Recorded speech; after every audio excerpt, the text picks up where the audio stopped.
Guys hello. জীবনে প্রথমবার corona আগে এক্সপিরিয়েন্স করছি, এই চাল করতে গিয়ে নিচে ফেলাইছি, কিন্তু আজকে এটা কি করে আমি জানি না, সামলাই। তো বাবার বাড়ি এসে দেখো আমার মা কত কাজ করাইতেছে আমার, নিজে কুইটা পিঠা খাই। দেখো দেখো কত, দেখো দেখো কত কুড়ি করছি আমি, কত কুড়ি করছি দেখছো?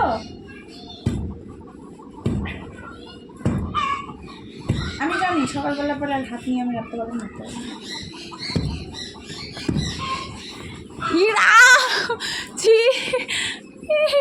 আরে মেন কারিগর তো এই যে,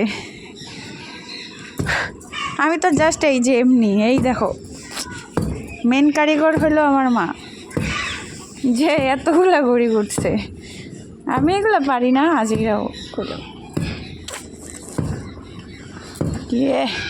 দে পার লাগা। এবার তোমার মুখটা দেখাই আমি, কেমন লাগে।